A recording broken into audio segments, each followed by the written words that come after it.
అదే వాక్యం బయలు వెడల్మంటనే చీకటి గల చోట్ల వెలుగునిందని అది వాక్యం కల్పించినట్టు ఏ హృదయాలు రోజున చీకటి ఉందో ఈ వాక్యంతో నింపి దైవజనాన్ని సంధించి ఆయా గొప్ప క్రియలు మా హృదయంలో జరిగినట్టు సాక్షి కలిగించి యేసునామమున జరుగుతున్నాం. దయచేసి కూర్చోనండి. అందరికీ నా హృదయపూర్వక వందనాలు.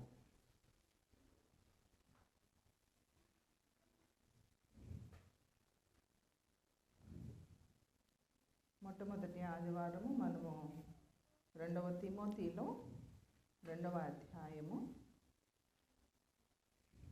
13వ వచనాన్ని మనం చూసుకున్నాము. మరి లాస్ట్ వీక్ హెడ్ క్వార్టర్స్లో న్యూస్వేడ్లో జరుగుతున్న సెకండ్ ఫ్రైడే సాటర్డే పాస్టర్స్ మీట్కి, అట్లానే సెకండ్ సాటర్డే సహవాస కూడికకు అటెండ్ అవ్వడం జరిగింది. మంచిది. అయితే ఈ దినము దానికి కింద భాగాన్ని మనం ఒకసారి చూసుకుందాం. 14th verse.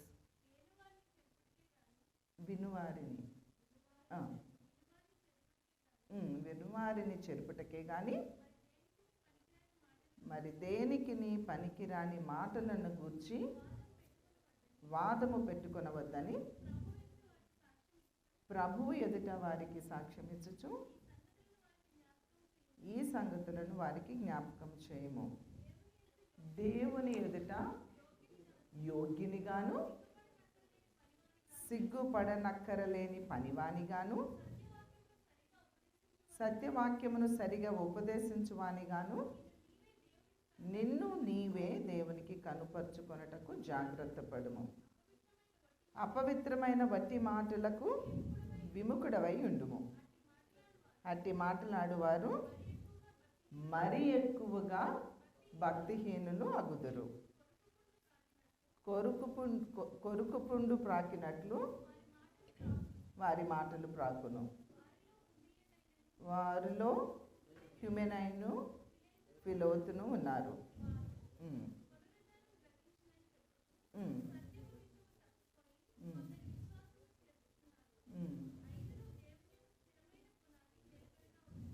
సరే, ఇక్కడ మనం చూసినట్లయితే ఇక్కడంతా హోల్ టాపిక్ మన దేని గురించి కనిపిస్తుంది?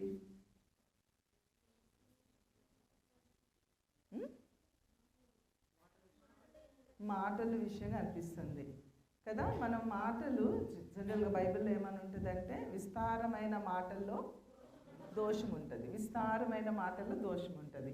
చాలామందికి మాట్లాడడం ఇష్టం, వినడం ఇష్టం ఉండదు కదా. నేను కూడా అంతే, మామూలు టాపిక్స్ మాట్లాడను కానీ జనరల్ టాపిక్స్ ఏమి, ఎందుకంటే మరి తెలియదు. చిన్నప్పటి నుంచి మాకు ఎప్పుడు సినిమాలు చూసిన అలవాటు లేదు.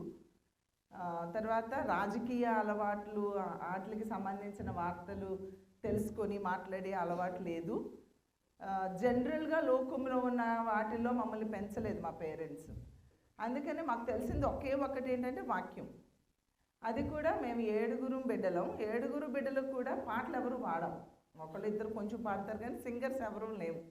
అందరూ కూడా దేవుని వాక్యాన్ని బోధించడానికి, జీవించడానికి, బోధించడానికి సాధకం చేసుకున్నటువంటి వాళ్ళు. అయితే వాక్యం చెప్పడము, మాట్లాడడము అలవాటు. ఎవరన్నా ఏదన్నా చెప్తుంటే వాళ్ళ సమస్యలు అయితే వింటాము కానీ వాక్యానికి సంబంధించింది ఫలానా వాళ్ళు ఎలా అంటున్నప్పుడు జనరల్గా నా ఒపీనియన్ ఏంటంటే చాలా వరకు జీవించి బోధించే వాళ్ళు అరుదుగా ఉంటారు.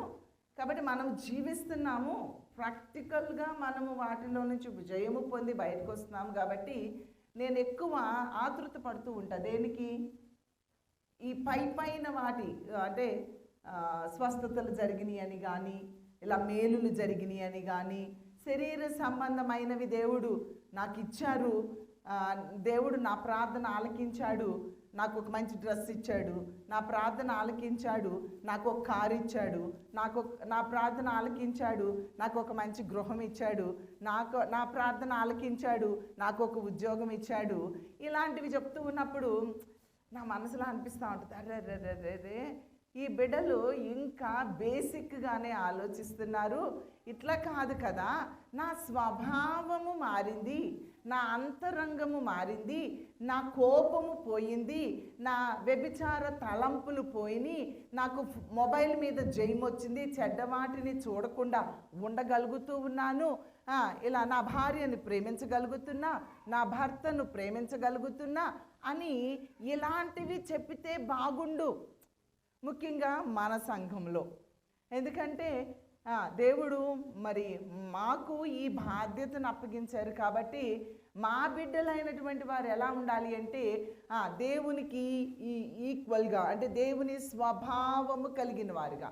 దేవుడు ఏమన్నాడంటే, నేను పరిశుద్ధుడను గనుక మీరును పరిశుద్ధులై ఉండుడి అని చెప్పారు కదా.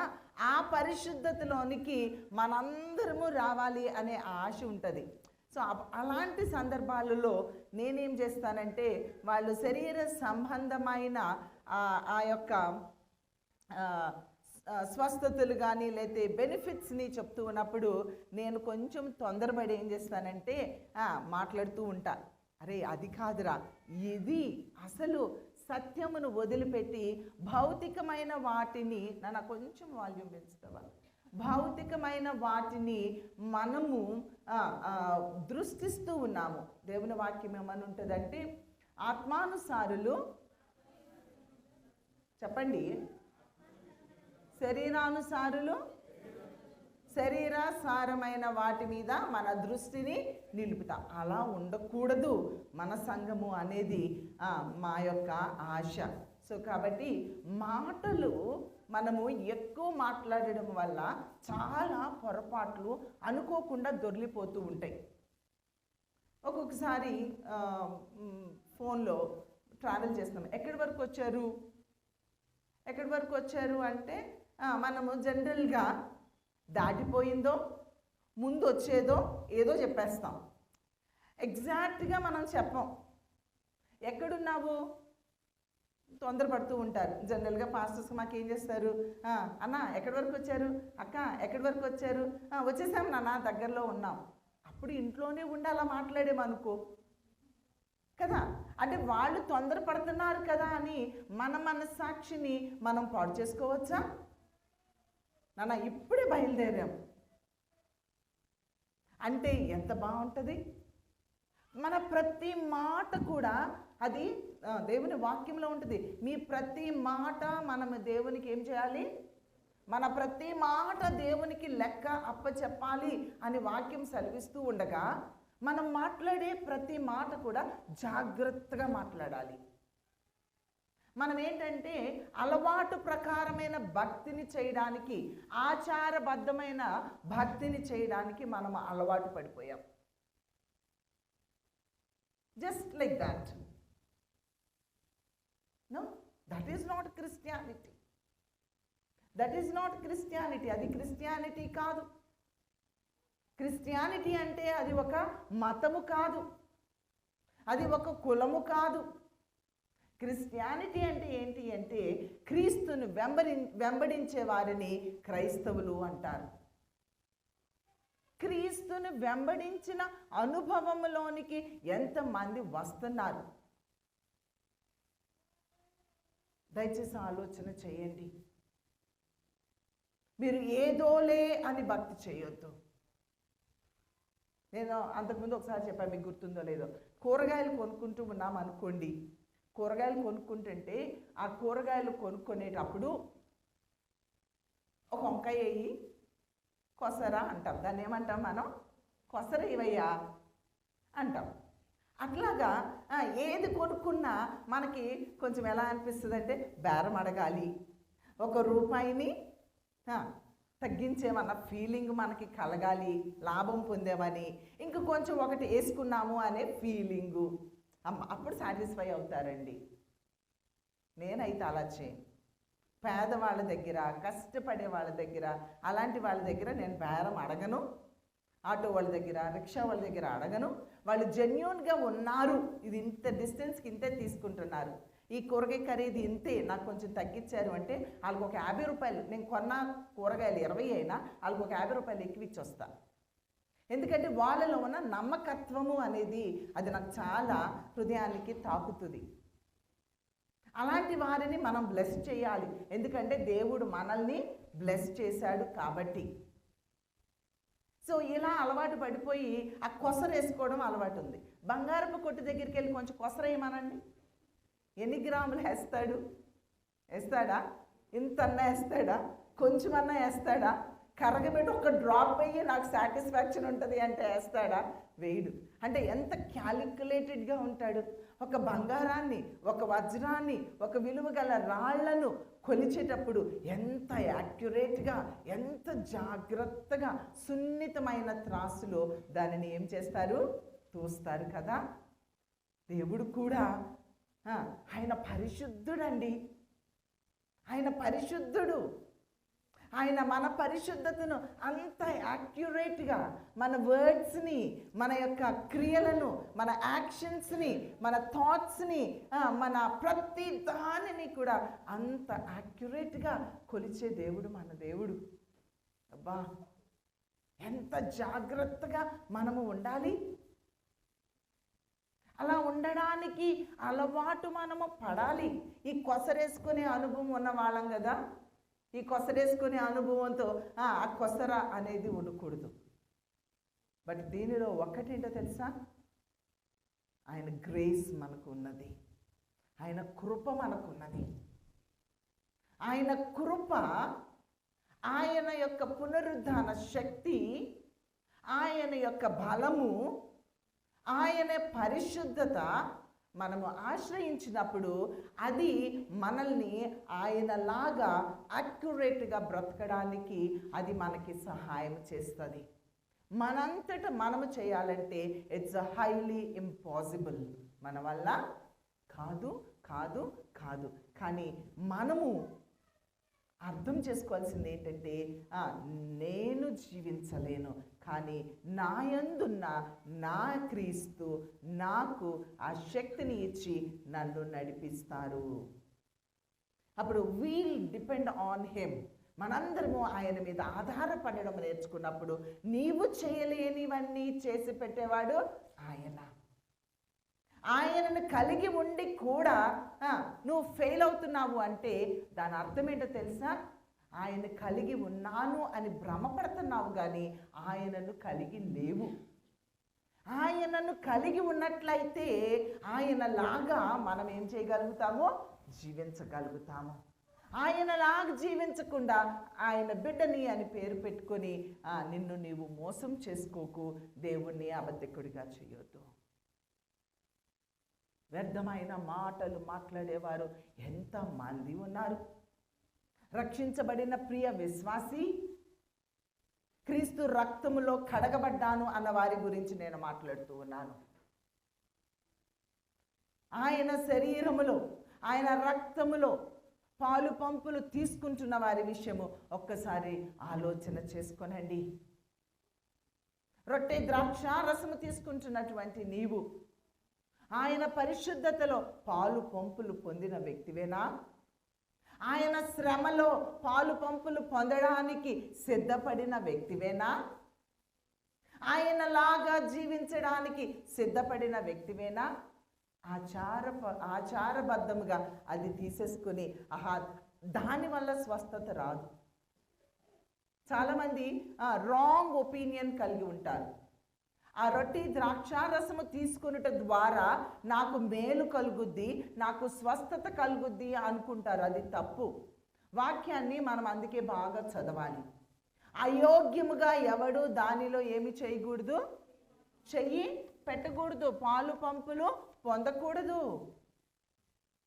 మనము జాగ్రత్తగా బ్రతికి, పరిశుద్ధంగా బ్రతికి దానిలో మనము చెయ్యి పెట్టినప్పుడు, అంటే అది ఏంటి అంటే ఆయనతో పాటు, ఆయనకు వేరుగా నేను లేను, నాకు వేరుగా ఆయన లేరు.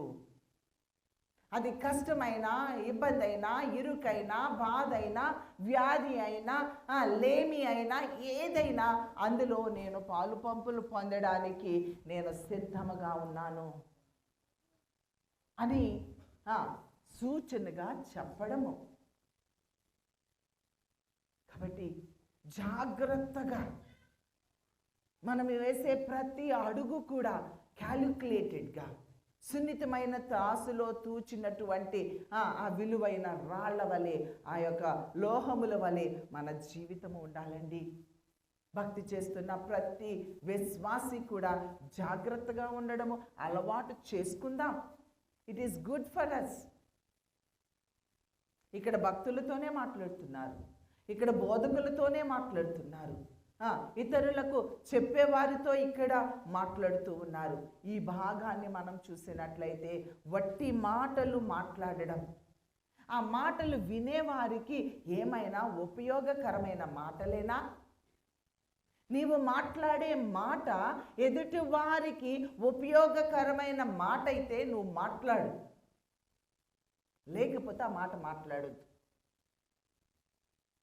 నాకు దాదాపు ఎప్పుడు ఏదన్నా అన్నతో మొన్న రీసెంట్గా ఒక విషయం మాట్లాడాలనుకున్నా. నాన్న ఇలా కాదు అని చెప్పాలనిపించింది. నాకు చెప్పాలనిపించిన తర్వాత ఇలా నేను చెప్తే ఆయన బాధపడతారేమో, మేబీ నేను అలా అనుకుంటున్నాను కానీ ఆయన హృదయము అలా కాదేమో కదా. జనరల్గా మనం అలానే అనుకుంటాం కదా. మనం ఎవరైనా ఏదైనా బిహేవ్ చేశారనుకోండి, వీళ్ళు ఇలానేమో అనుకుంటాం, కానీ పాపం వాళ్ళకి అలా ఉండదు, వాళ్ళు వేరేగా చేసి ఉండొచ్చు. సో అలా కాదేమో, నేనే అలా ఫీల్ అయ్యానేమో, వద్దులే అనుకున్నా. మళ్ళీ లేదు మంచిగా కూర్చొని ఇద్దరం కలిసి కూర్చొని చక్కగా, నాన్న నేను చెప్తాను, నన్ను అర్థం చేసుకో, నన్ను అపార్థం చేసుకోవద్దు, నేను ఇలా ఫీల్ అయ్యాను అని నువ్వు అనుకోవద్దు, కానీ నా మనసులో ఇది పిన్ చేస్తుంది కాబట్టి I want to talk to you అని చెప్పి మళ్ళీ ఇద్దరం కూర్చొని మాట్లాడుకోవాలి అని మళ్ళీ నాకు మనసు వచ్చింది. మళ్ళీ ఆలోచన చేసి ఇలా మాట్లాడుకోవడం ద్వారా జరిగిన దానికంటే ప్రభా నాకు ఇలా అనిపిస్తుంది అని ప్రభు దగ్గరికి వెళ్తే బెటర్గా ఉంటుందా? నేను అనవసరంగా మాట్లాడి, నేను ఊహించుకున్నది మాట్లాడి నా హస్బెండ్ని పిన్ చేస్తే బాగుంటుందా అని ఆలోచించి, లేదు నేను మాట్లాడను, ప్రభువుకి అప్పగిస్తా. అది it's not a great thing, చిన్న విషయమే, ఫ్యామిలీ మ్యాటర్సే, భార్యాభర్తలకు సంబంధించిందే. ఇంత అంటే ఇంత ఆలోచన అవసరమా? అరే నా భర్తే కదా, నా ఒపీనియన్ నేను చెప్పడానికి అర్హత కలిగిన దానినే కదా, ఈజీగా చెప్పొచ్చు కదా, ఆ స్వతంత్రత నాకు ఉంది కదా. ఇవన్నీ ఉన్నాయి, కానీ దేవుని దృష్టిలో నేను యోగ్యముగా ప్రవర్తించిన వ్యక్తిని అవుతానా లేదా అనేది నన్ను ఎక్కువగా బోధన చేస్తూ ఉంది. ద బెటర్ ఫామ్లో నేను ఎలాగా ఒక దైవ భక్తి కలిగిన స్త్రీ వలె నేను ఉండగలను? ఇలా మాట్లాడితే ఆర్డినరీ విమెన్, ఇలా మాట్లాడితే మేబీ ఎక్స్ట్రాడినరీ విమెన్, కానీ ఒక దైవ సంబంధమైన విమెన్గా నేను ఉండాలి అంటే నేను ఏమి చేయాలి? మౌనముగా ఉండవలసి ఉన్నది అని అనిపించింది. నేను మౌనంగా ఉన్నాను. మన మాటలు అధికారము ఉంది, మనకి హక్కుదారులమే. అయినా దేవుని దృష్టిలో మనం ఎలా ఉంటాము, హౌ హీ క్యాలిక్యులేట్స్, ఆయన ఏ తీర్పు తీరుస్తారో, ఏ కొలతతో కొలుస్తారో, ఆ కొలతకి మనము సరిపడిన వారుగా మనం ఉన్నట్లయితే అబ్బా ఎంత బాగుంటుందో కదా. అలానే ఎప్పుడు అలానే ఉంటామా అంటే ఒక్కొక్కసారి మేబీ దొరలొచ్చు తప్పులు. I'm not trying to project I'm such a spiritual women, no, trying to be a spiritual women. దయచేసి ప్రియ సంగమా, నేను మీ అందరికీ చెప్పేది ఏంటి అంటే, మనము మాట్లాడే మాటలు వినువారికి అవి మేలుకరంగా ఉంటున్నాయా? సోదంతా చెప్తాం ఒక్కొక్కసారి, చెత్త అంతా మాట్లాడతాం ఒకసారి. ఎట్ ది ఎండ్ మనకు ఒక స్టోరీ చెప్తారు చిన్నప్పటి నుండి కదా. స్టోరీలు చెప్పాక కింద ఒక లైన్లో చెప్తారు, ఏంటది? నీతి. ఏమంటాము? నీతి, మోరల్ ఆఫ్ ద స్టోరీ. మన సంభాషణ మొత్తంలో నువ్వు ఫైనల్గా ఒక సెంటెన్స్ పెట్టు, moral of your conversation. Is it helpful? అది ఇతరుల యొక్క ఆత్మీయతను బిల్డ్ చేస్తుందా? ఇతరులను దేవునితో లింకప్ చేస్తుందా? వారి ఫెయిత్ని ఇంక్రీజ్ చేస్తుందా? వారు దేవునితో ముడివేసుకోవడానికి, దేవునితో అంటుకట్టుకోవడానికి, దేవునిలో ఎదగడానికి, దేవునితో ఆ సంబంధాన్ని ముడిపడడానికి నీ కాన్వర్జేషన్, నీ వర్డ్స్ ఏమైనా ఇతరులకు సహాయంగా ఉంటున్నాయా? అలా లేకపోతే బెటర్ నాట్ టు స్పీక్. మాట్లాడొద్దు. వ్యర్థంగా మాట్లాడి దేవుడు లెక్కడి, అయ్యో యేసయ్యా నువ్వు ఎంత ఇదిగా అడుగుతావు అనుకోలేదని, ఏదో మాట్లాడేసానులే, నువ్వు క్షమిస్తావు అనుకున్నానులే. ఎలా? వాక్యం చదువుతూ ఉంటే మనకు అర్థమవుతుంది కదా. కాబట్టి ఇతరులను చెరిపే మాటలు మాట్లాడొద్దు. మేబీ యూ ఫెల్ట్ ఇట్, నువ్వు ఫీల్ అయ్యావేమో, అయినా మాట్లాడొద్దు. నువ్వు ఫీల్ అయ్యావు, నీ హృదయాన్ని పాడు చేసుకున్నావు, దేవుని సన్నిధిలోనికి వెళ్ళి నీ హృదయాన్ని సరిచేసుకో. లేదా ఏ వ్యక్తి దగ్గర నువ్వు ఫీల్ అయ్యావో ఆ వ్యక్తితో మాట్లాడుకొని ఆ వ్యక్తితో నువ్వు సరిచేసుకో. Don't spoil others hearts. ఇతరుల యొక్క హృదయాలను, వాళ్ళేదో దేవుని సన్నిధికి వస్తే, దేవుని మందిరానికి వస్తే, దేవుని బిడ్డల దగ్గరికి వెళితే వాళ్ళతో కొంచెం నాకు సంబంధించినవి 4 మాటలు చెప్పుకుంటే నేను మేలు పొందుతానేమో ఆశతో, ఆసక్తితో దేవుని దగ్గరకు, దేవుని సంఘానికి, దేవుని బిడ్డల దగ్గరకు వస్తూ ఉన్నప్పుడు, లేదా తోటి విశ్వాసిగా నీ దగ్గరికి నీ ప్రార్థన చూసో, నీ మాట చూసో, నీ నమ్రతను చూసో, అరే ఈ అక్క అయితే, ఈ చెల్లైతే, ఈ అన్న అయితే, ఈ తమ్ముడైతే ఏదో ఆత్మీయంగా కనపడుతున్నారు, వీరితో నేను స్నేహం చేసినట్లయితే నేను ఆత్మీయంగా కొంచెం పెరుగుతానేమో, నా శరీర సంబంధమైన బాధల నుంచి విముక్తి పొంది ఈ తమ్ముడు, ఈ చెల్లి నాకేమైనా ప్రేయర్ చేస్తారేమో అని నీతో స్నేహం చేస్తుంటే మందిరంలో ఏం మాట్లాడుతున్నావు ప్రియ తమ్ముడు, ప్రియ చెల్లి? ఏం మాట్లాడుతున్నావు? జాగ్రత్త, యేసయ్య చూస్తున్నారు. విను వారిని చెరిపే మాటలు మాట్లాడే సంఘముగా, ఒక విశ్వాసిగా నీవు నేను ఉండకూడదు. ఎదుటి వారి విషయంలో ఒక గుడ్ ఒపీనియన్ కలిగినప్పుడు నీకేం తెలుసులే ఆ యొక్క సంగతి, ఆ చెల్లి సంగతి, భక్తిగా కనిపిస్తారు, వాళ్ళ జీవితం ఎట్లా? తప్పండి. నీతిమంతుడు లేడు, ఒక్కడు లేడు. ఒక వ్యక్తి, నేను ఒక్కొక్కసారి మా నాన్నగారితో మాట్లాడేటప్పుడు, ఎందుకంటే మనకి దగ్గర 300 సెంటర్స్ ఉన్నాయి. ఆ 300 సెంటర్స్లో చాలామంది పాస్టర్స్ ఉన్నారు. నాకు ఏ విశ్వాసం ద్వారానో ఎవరి ద్వారానో అక్కడున్న సేవకుల గురించి ఏదైనా ఒక విషయం నేను విన్నప్పుడు, ఆ విషయాన్ని హెడ్ ఆఫ్ ద డిపార్ట్మెంట్ నాన్నగారు కాబట్టి నాన్నగారి దగ్గర తీసుకెళ్ళి, నాన్న ఇది ఇలా అంట అని చెప్పడానికి నేను చాలా ఆలోచిస్తాను. ఎందుకంటే ఈ వ్యక్తి మీద నాన్నగారికి ఒక గుడ్ ఒపీనియన్ ఉంది. ఈ ఒపీనియన్ని ఈ ఎవరో విశ్వాసి చెప్పిన మాట ద్వారా నేను ఆ ఒపీనియన్ని నాన్నగారికి తీసేస్తే అది తప్పవుతుంది. ఒకవేళ సరిచేయవలసినవి ఏమని ఉంటే అవి సరిచేయడానికి ప్రార్థన చేయవలసినవి అయితే ప్రార్థన చేసి, ఎదుటి వ్యక్తి మీద మంచి ఒపీనియన్ని మనం ఏం చేయకూడదు, పాడు చేయకూడదు. నీ ఒపీనియన్స్ని ఎదుటి వ్యక్తి మీద రుద్దకూడదు. అలాంటి సంఘముగా మన సంఘము ఉండకూడదు. దేవుని మందిరానికి వచ్చాము అంటే నో గాసిప్స్. లోకాన్ని తెచ్చుకోవద్దు, లోకానుసారమైన వ్యక్తులుగా మనము బ్రతకవద్దు. పరిశుద్ధంగా ఉందామండి. అరే లోకానికి వేరై బ్రతకండి అంటే మందిరంలోనికి వచ్చి కూడా విశ్వాసుల కలయికలో కూడా లోకాన్ని తెచ్చిపెట్టుకుంటే మనము ఒక విశ్వాసులం అవుతామా అండి? How bad it is. మనకి తెలియకుండా అపవాది దేవుని మందిరాన్ని, దేవుని సంఘాన్ని, దేవుని రాజ్యాన్ని కట్టవలసిన నిన్ను, దేవుని రాజ్యాన్ని నీ చేతే ఏం చేస్తుంది?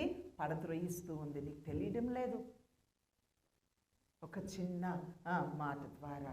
కాబట్టి వినువారిని చెరిపే మాటలు మాట్లాడొద్దు అని ఇక్కడ దేవుని వాక్యము మనకి సెలవిస్తూ ఉంది. అపవిత్రమైన బట్టి మాటలకు నీవు విముఖుడవై ఉండు. అలాంటి వారు ఎవరైనా మాట్లాడుతూ ఉంటే ఎక్కువ మాట్లాడే వారికి దూరంగా ఉండండి. దూరంగా ఉండండి, తప్పేమీ కాదు. నీవే ఆలోచన చెయ్యి. ఈ వ్యక్తి ఎక్కువ మాట్లాడుతున్నారు, ఈ వ్యక్తి థర్డ్ పర్సన్ గురించి మాట్లాడుతున్నారు, ఈ వ్యక్తి ఎదుటి వ్యక్తి మీద నాకున్న గుడ్ ఒపీనియన్ని తీసివేస్తున్నారు అని నీకు అర్థమైనప్పుడు you stop talking to them. నువ్వు ఆత్మీయంగా ఉండి పరలోకానికి వెళ్ళాలనుకుంటున్నావా? దేవుని బిడ్డగా ఉండాలనుకుంటున్నావా? ఫేస్ వాల్యూ మొహమాటముతో ఆ వ్యక్తిని డైరెక్ట్గా చెప్పలేక ఆ వ్యక్తితో స్నేహం చేసి నరకంలో ఉండాలనుకుంటున్నావా? You decide. That is your chance. We can't say. కాబట్టి ఇక్కడ మనకి కనిపిస్తూ ఉంది, అపవిత్రమైన బట్టి మాటలకు విముఖుడవైండు. అట్టి మాటలు మాట్లాడువారు మరీ ఎక్కువగా ఏమవుతారు? భక్తిహీనులగుదురు. అవి ఏమవుతాయి అంటే కొరుకుడు పుండు పాకినట్లు, అది క్యాన్సర్ ఎలాగా స్ప్రెడ్ అయిపోతుందో బాడీ పార్ట్స్ అన్నిటికీ. క్రీస్తు శిరసై ఉంటే మనందరము ఆయన శరీరములోని అవయములమై ఉంటే ఒక అవయవానికి క్యాన్సర్ వస్తే అంటే ఏంటా క్యాన్సరు? వ్యర్థమైన మాటలు మాట్లాడే ఒక అవయవము పాడైతే ఈ అవయవము ఏం చేస్తుందంటే వేరే అవయవాలకి ప్రాకి వాటిని ఏం చేసేస్తుంది? పాడు చేసేస్తుంది. అప్పుడు క్యాన్సర్ వచ్చిన వాళ్ళు ఏమవుతారండి? చనిపోతారు. కాబట్టి క్యాన్సర్ వచ్చినప్పుడు ఆపరేషన్ చేసి దాన్ని తీసేశాక దానికి ఏం చేస్తారు? థెరపీస్ ఇస్తారు, కీమోథెరపీ ఇస్తారు, రేడియోథెరపీ ఇస్తారు, ఏమేమో థెరపీలు ఇస్తారు. దయచేసి థెరపీలు ఇవ్వు. ఎక్కువ మాట్లాడే మనిషివా? వ్యర్థమైన మాటలు మాట్లాడే మనిషివా? కొరుకుడు పుండు పాకినట్లు నీ మాటలు ఒక హృదయంలో నుండి ఇంకో హృదయంలోనికి, ఇంకో హృదయంలో నుండి ఇంకొక హృదయానికి వెళ్ళిపోయి క్రీస్తు యొక్క ఆ బాడీ మొత్తాన్ని పాడు చేసే వ్యక్తిగా నువ్వు ఉన్నావేమో నాకు తెలియదు. అలాంటి వారము మనలో ఎవరమైనా ఉన్నట్లయితే, అలాంటి వారము దేవుని ఆత్మకు చోటిచ్చినట్లయితే వాటి నుంచి మనం ఏమవుతాము? విడుదల పొందుతాము. మీ స్వభావాలు అసూయ, ద్వేషము, ఈర్ష్య, కక్ష, ఓర్చుకోలేకపోవడము, సహించలేకపోవడము, ఇలాంటి వాటి అన్నిటినీ తీసివేసుకోవడానికి సంఘములోనికి రావాలి, దేవుని మందిరంలోనికి రావాలి, వాక్యానికి మనం చోటు ఇచ్చి వాటన్నిటి నుండి ఫ్రీ అయిపోయి దేవుని యందు ఆనందించవలసిన మనము దేవుని సన్నిధిని కూడా మనము పాడు చేసేవారముగా ఉండకూడదు అని దేవుడు మనల్ని హెచ్చరిక చేస్తూ ఉన్నారు. కాబట్టి ఈ ఒక్క విషయము నీవు ఆలోచన చేయి. నీ మాటలు ఎలా ఉంటున్నాయి? దేవుని సన్నిధిలోనికి వస్తూ ఉన్న నీవు ఇతరులను దేవునితో లింకప్ చేయవలసిన నీవు నీ చేతులతో నీవే దేవుని రాజ్యాన్ని ఏమైనా ఓడబెరుకుతూ ఉన్నావా? జ్ఞానవంతురాలు తన ఇల్లును, మూఢురాలు తన చేతులతో తన ఇంటినే ఓడబెరుకును. ఎలాంటి వ్యక్తిగా నీవు నేను ఉన్నాము అని దేవుని సన్నిధిలో మన హృదయాన్ని పరిశీలన చేసుకొని we are still alive, we are not dead, బ్రతికే ఉన్నాము అంటే దాని అర్థం ఏంటంటే ఇలాంటి స్వభావం కలిగిన మనల్ని దేవుడు ఇంకా క్షమించి మనకు జీవంతో ఉంచారు అంటే he given one more chance for us. దేవుడు మరొక అవకాశాన్ని ఇచ్చాడు మన స్వభావాలను ఏం చేసుకోవడానికి, మార్చుకోవడానికి. నువ్వు మార్చుకోవడానికి ఇష్టపడుతూ ఉన్నావా? చిన్న ప్రార్థన చేసుకుందాము. అందరూ దయచేసి లేచి నిలవబడి చిన్న ప్రార్థన చేసుకోవాలని. ఏదో ఒక సందర్భంలో ఎక్కడో ఒక చోట మనము వ్యర్థమైన మాటలు మాట్లాడిన వారుగా ఉండి ఉంటామేమో. ఆ విషయాలను అవగాహన చేసుకొని నీ స్వభావము ఏమై ఉన్నదో ఒక్కసారి ఆలోచన చేసుకొని చిన్నగా దేవునితో ఒక చిన్న నిబంధన చేస్తావా? చిన్న ప్రార్థన చేద్దాము. మీ స్వరాలు దేవునికి వినిపిస్తారా? మీ హృదయం ఏమై ఉన్నదో అన్నీ ఎరిగినా యేసయ్యకు చెప్పుకోగలుగుతారా? మీరు అరవాలని నేను కోరుకోవట్లేదు, కేకలు వేయాలని కోరుకోవడం లేదు, కానీ మీ స్వరము ఆయనకి వినిపించండి. మీ మనస్సు ఏమై ఉన్నదో ఆయనతో ఒక్కసారి షేర్ చేసుకొని, అయ్యా నా శక్తి చాలడం లేదు, ఎంతో కాలమైంది నేను రక్షణ పొంది ఒక క్రైస్తవునిగా నేను పుట్టాను, కానీ నాలో నీ స్వభావం ఇంకా రాలేదు నాన్న, నీ స్వభావము నాకు కావాలి. నిన్ను పోలి నడుచుకునే ఒక దైవికమైన వ్యక్తిగా నన్ను తయారు చేయవా అని చిన్న ప్రార్థన చేస్తావా?